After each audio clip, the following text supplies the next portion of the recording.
Some questions? All mind the queue. Who's first? John Greco, then John Howard. Thanks for that. I just have a clarificatory question, and that is, if you could just speak a bit about what we mean by resurrection, because at some points it might have been, you might have been taken. I'm sorry.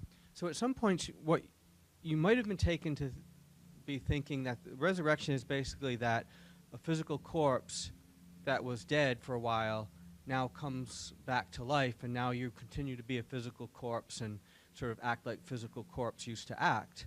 But that doesn't seem to be what happened, or that doesn't seem to be what the apostles reported, right? They reported walking through doors. They reported not actually recognizing that it was Jesus, but then coming to recognize, sort of, in other words, the resurrected Jesus was not reportedly acting like just another normal physical body. So if you could just speak to what exactly is the event that we're talking about fair here. question. And I'll talk about this more in my second paper. What I do see the New Testament authors talking about, and going back to Paul and the apostles, is that they were claiming they were holding the typical Jewish view, which we also see in 2 Baruch, chapters 49 through 51, and within Judaism, that the corpse would be brought back to life and then transformed into an immortal body. What that immortal body would have been like exactly in its essence, it's hard to say. We go with, as historians, we go with what we would call historical bedrock. These are the known things that we can know with really, really high degree of certainty. And then there are things that, we can say, there's some evidence for this, but we can't really establish this with the same degree of certainty. I think we can establish with the highest degree of historical certainty that Paul was saying that Jesus' body, his corpse, his physical corpse, was raised from the dead. So it was that corpse that was brought back to life. But then he talks about the transformation of that corpse. Now, what was it like then? If you had gone to shake hands with him, would your hand have gone through?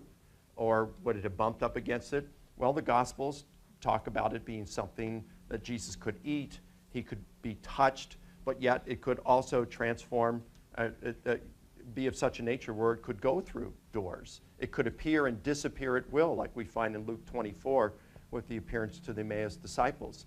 So it's hard to say. I like what N.T. Wright called it. He either called it transphysical or I think he called it transphysical. What that means, I don't know. I mean, that's just kind of vague, but I think we have to keep it that way.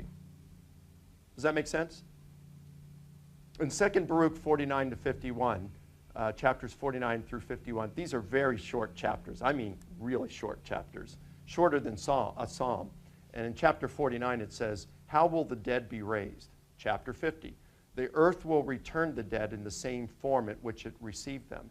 Chapter 51, "After that, their bodies will be transformed to shine like the stars." So it would have been Jesus' body that was raised and then transformed. What it's like after that, the only description we have is in the Gospels. And, that wouldn't be of the same degree of certainty we have with Paul, historically speaking.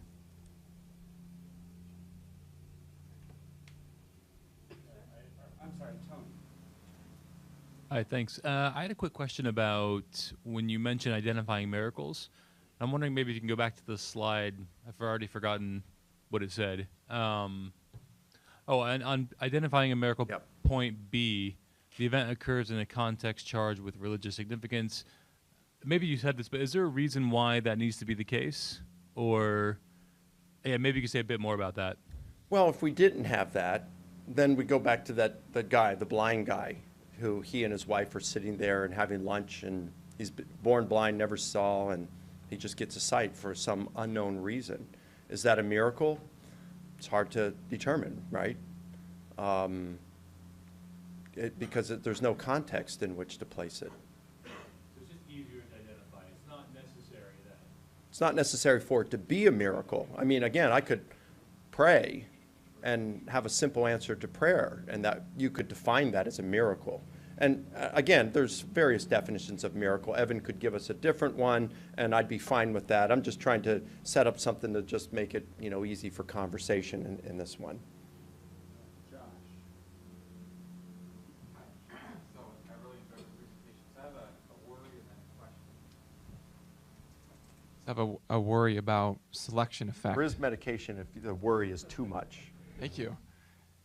So it occurs to me that there are many, many religiously significant prayers and situations, millions, maybe billions. And so it seems pretty likely to me that just by coincidence, certain unusual events might happen. There are natural causes, but there's a kind of selection effect where the cases of, quote, answered prayers that accord with the religiously significant situation, those are the ones that get told. And so they meet your conditions, but when you actually consider the wider pool of data, that in most cases, and there are studies of the effectiveness of prayer and the like of that, and that when you actually study it and do a controlled scientific analysis, you find that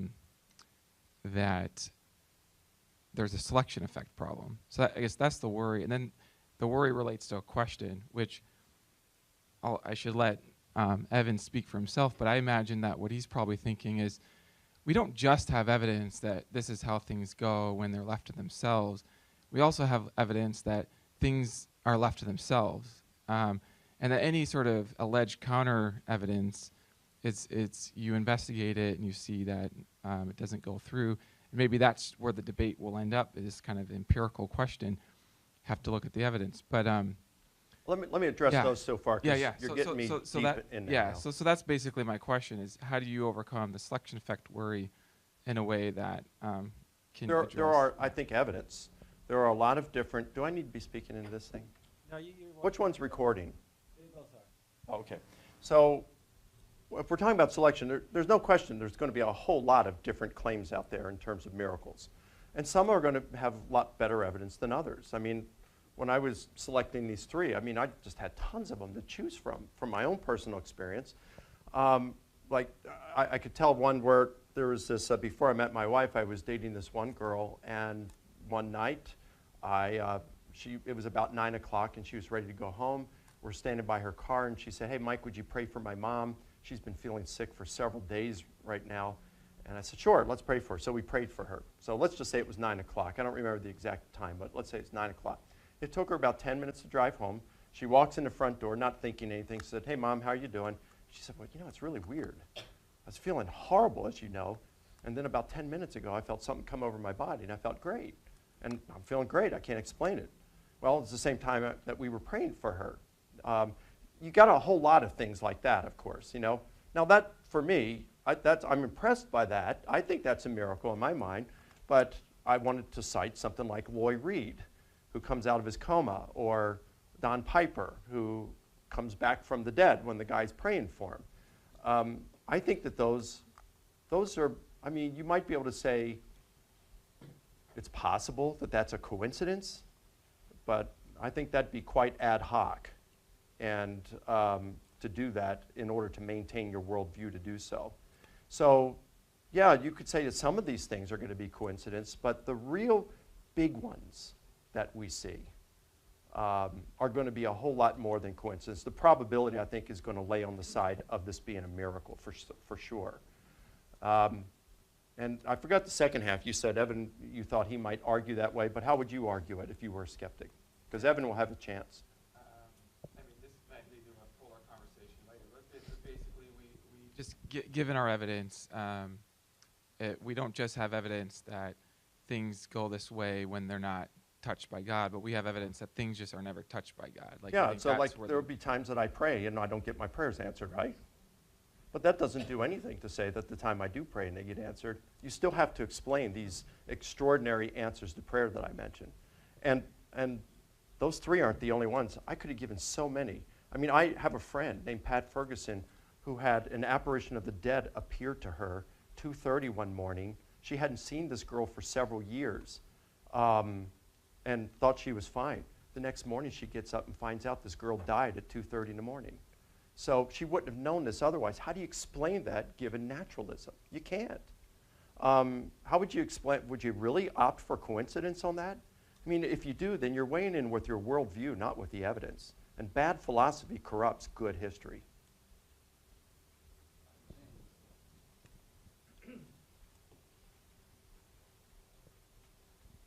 Yeah, thanks.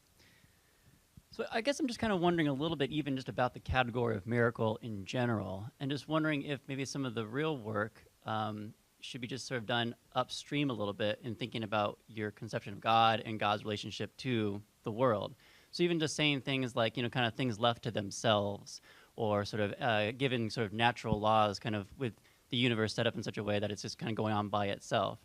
But if you think that God, on classical theism, is intimately involved with the world at every single moment, then these kind of things that sort of by our perspective seem a little bit unlikely don't seem at all the kind of thing that would be sort of out of bounds for a God who is sort of consciously choosing to sustain the universe in existence, or at every single moment, you know, bringing about the occurrence of the world. So I kind of wonder about the extremely unlikely point here in miracle. And if you just want to have like sort of like these events have supernatural causes, if you have a God that sort of is involved here, then it seems like you've kind of done your work. And even though it may be surprising for a corpse to come back into existence, given a really intimate relationship between a supernatural God and the world, that's not the kind of thing we should think unlikely at all.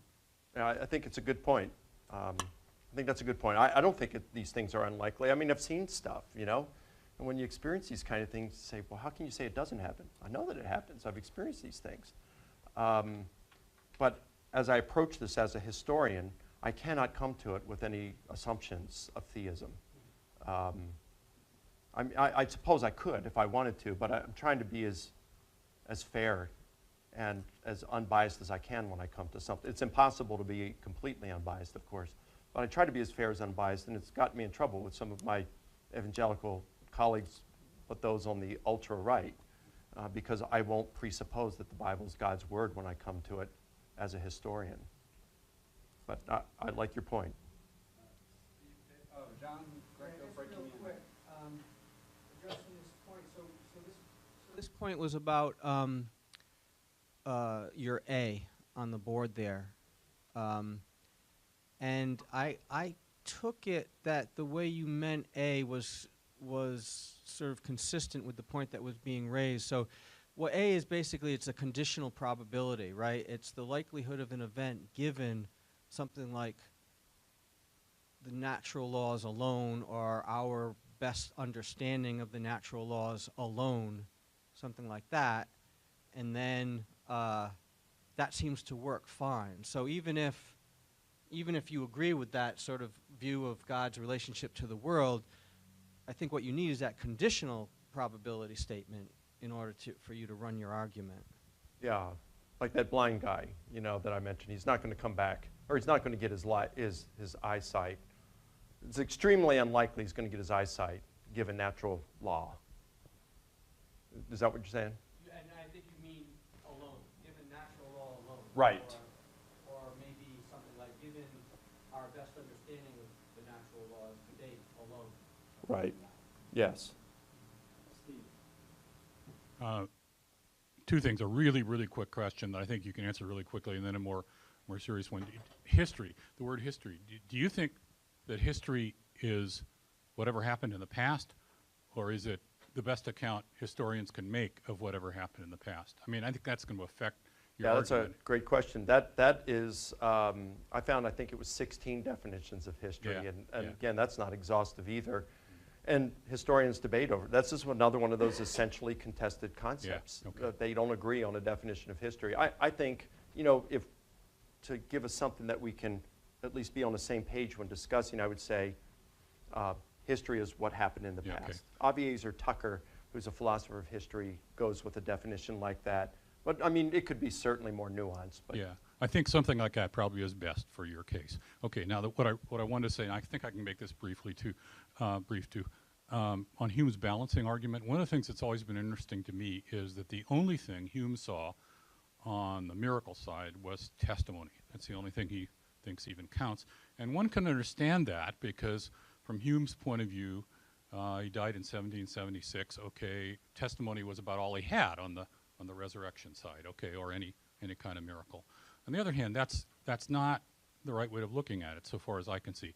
Let me tell another story about a very strange event. Suppose that last night, about 9:30, some students, some of them standing over there, some of them standing over there, who were walking by, saw this building that we're in right now, or this part of the building, levitate about 10 millimeters off the ground or something like that.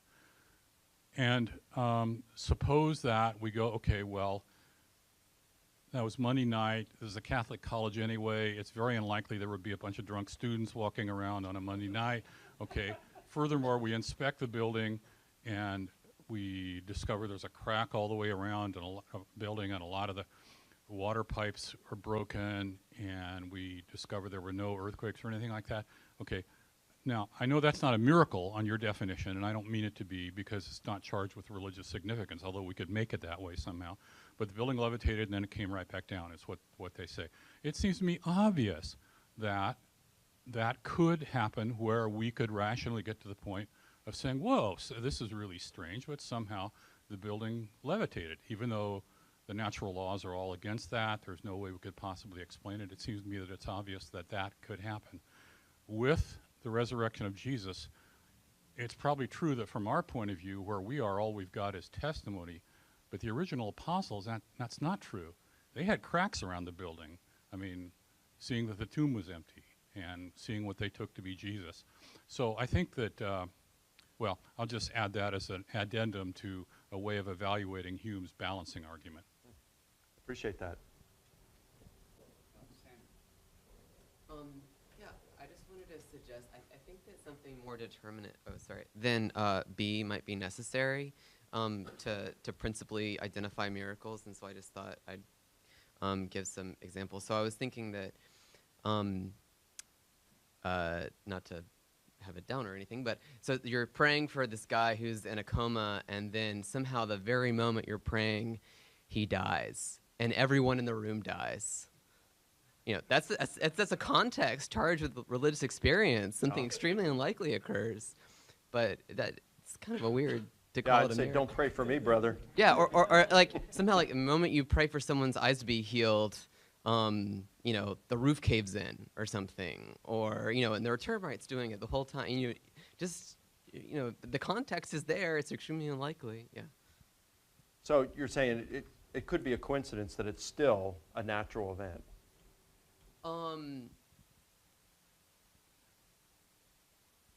Because Well, the I mean, event whether occurred, it was unlikely, and it occurred in a context charged with religious significance while he was praying and the roof fell in, and yeah. Well, I just thought if we have a principled reason to identify, even if it is a miracle, we might not have a principled reason to identify it as such unless there's some sort of more essential connection, like almost a teleological connection or something between whatever religious actions are being performed and what the effect that actually takes place. All right, so you're not suggesting that if the roof fell in, when they were praying for these people to come out of the coma, the roof fell in and killed them, and then you discovered there were all these termites, but at the moment of the prayer, the roof fell in and killed them. You're not suggesting that because of that, you'd have to have another criterion. Is that what you're saying? Because I think that would fall prey to not fulfilling the first criterion. Sorry, I guess I inadvertently introduced two different cases and didn't distinguish them. So yeah, no, I was just thinking that they just all die, you know, in the room all at one time when someone's praying for them. Yeah, no, the termite thing was supposed to be a different example, but forget about that. Well, it certainly wouldn't be as impressive as them coming out of a coma, but I almost think that would. I mean, Oh, so you think it would be a miracle? perhaps not. Wow, okay. But again, you're going to have some things that are, some are going to be more impressive than others. I mean, there's going to be a scale, right? The thing when I prayed for that girl's mom, and she, at that very moment, I've had a couple instances like that too, you know, where I prayed for someone and they were, listen, I'm not charismatic or anything, so when I prayed for someone, and miles away they were healed at apparently that very instance. One guy was a grandfather who had come out of heart surgery, and they said he was going to die any moment, and prayed for him, and a bunch of us prayed for him, and boom, you know, he calls within minutes, or a couple hours later, I guess, and says, "Were you praying for me back at so-and-so?" "Yeah, well, you know, I felt something happen on my body." And it's like, I don't know, that's kind of impressive stuff right there. Some are more impressive than others. If I prayed for someone to come out of a coma, and the moment I prayed, they died, now, I wouldn't consider that a miracle. But if I prayed for everyone in the room, and there were 4 people in the room, and then all of them died simultaneously at the moment I prayed, I'd run before the relatives caught up with me, you know. But I would think that maybe something was going on there. Okay, but certainly somehow it doesn't seem like you're equally entitled to call that a miracle. Right. And Agreed. so it's that sort of not being equally entitled that seems to think that you need some tighter connection between the specific kind of religious context and what occurs. Okay, I appreciate that. Evan on this point. Yeah, Sorry.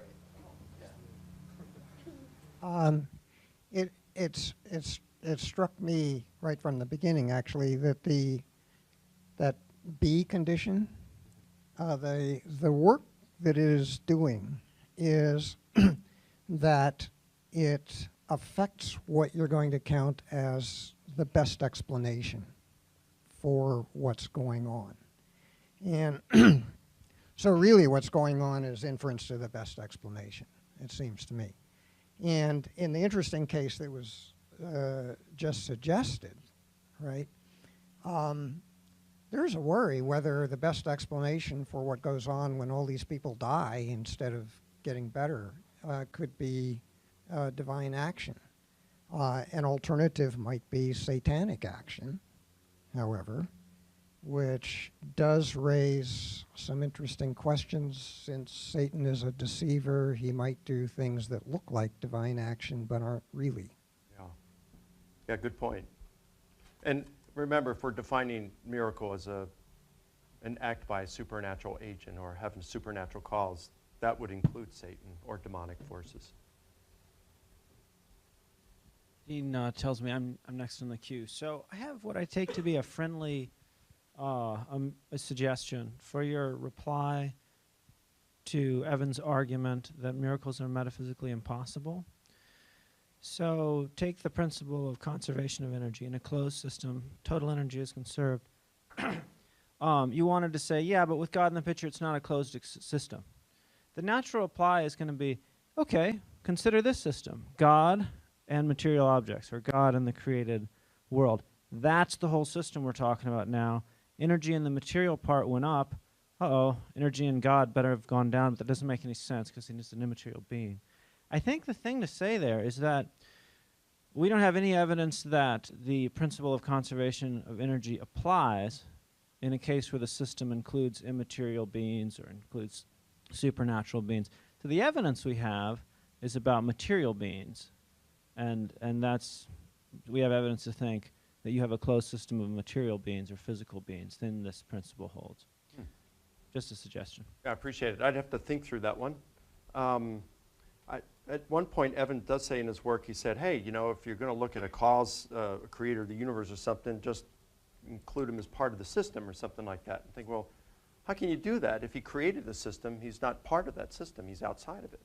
So he might be able to enter at some point, but he doesn't become part of the system that he created.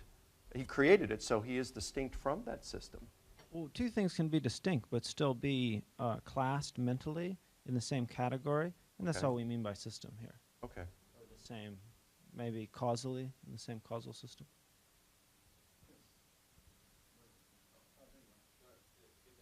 Okay.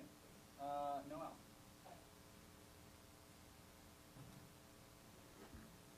I was trying to get clear here on your argument against what you call the balancing or the tipping. What was it? The balancing argument? And it seemed to the balancing argument. It seemed to me your response was that Hume's argument goes wrong because he's not taking into he's just assuming that he's just looking at all the exceptions, regularities with with respect to the world contained within itself. There's no divine interaction, or he's sort of closing that off. Is that correct? Right, when it's left to itself. When it's left to itself is how you put it, I believe. Yeah. So maybe I missed something. I thought that the thought was something like this. He doesn't even have to look at that. He just has to look at, when do these kinds of occurrences come? Well, they rarely ever occur, miracles, right? And so there seem to be these kind of exceptional regularities. With respect to testimony, we know that as reliable it is, it's not nearly as reliable. We can doubt it much easier, and so our evidence in favor of one seems to be stronger than the other. And that's just neutral with respect to whether or not what the cause of a violation of an exceptionalist regularity would be, right? You're going to go with frequency then. How often do you think countries deceive their citizens with false propaganda? How often would you say that happens? Quite often. Quite often, I agree. Yeah. How often do nations drop nuclear bombs on another nation? Not that often. Not that often. Only twice in all of the history of the entire universe, right? Mm-hmm. So, given the argument you're just positing here, that we're going to do things on a relative frequency, we'd have to say that it's far more probable that the US and Japan work together with one another and spread false propaganda that the US dropped nuclear bombs on Japan, because that occurs with a far greater frequency than nations dropping nuclear bombs on another. You'd say, well, that's ridiculous. Yeah. Well, why do we agree that the US dropped nuclear bombs on Japan? Because we have evidence. So all it takes is one miracle. I mean, God may not have wanted to raise the corpse of anyone else.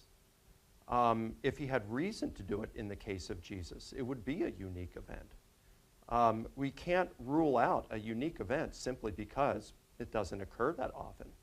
If God has some intentions behind it, that changes everything. Yeah, I mean, I'm a little lost. This is a different response than the one you gave initially, right? Yeah, well, I'm answering a different answering a objection different that objection. you're raising now. Okay. And the response just is, can you say that one more time just so I can get clear? Okay, so the way I understand you pushing back on this, and I do appreciate the pushback, of course. The challenge is me, I Right. think. So I understand your pushback of saying, Hume is saying here that these things, just miracles, don't happen that often. We don't see people coming back from the dead that often. We're not saying it never occurs, but if it does occur, I mean, you do have reports of it occurring. Craig Keener gives some in his Miracles book. So if we do have reports of people coming back from the dead, being raised from the dead, it doesn't happen often, and we see with a far more regularity that they remain dead. Therefore, the weight of evidence is that they remain dead. And I'm saying, no. Well, let's just take it a little more way. We'd say in more wars than not, nations do not drop nuclear bombs on another. But we only have one war in all of human history where a nation dropped nuclear bombs on another. And so we'd have to say, well, given that kind of reasoning you're saying here, we'd have to say it's very improbable that the US dropped nuclear bombs on Japan. And we'd say, no, you got to look at the evidence. There's not a prior probability that's being used here. That would not be appropriate. Our time is up, so sorry, Robbie. And, back in a half hour. Oh, wait, no.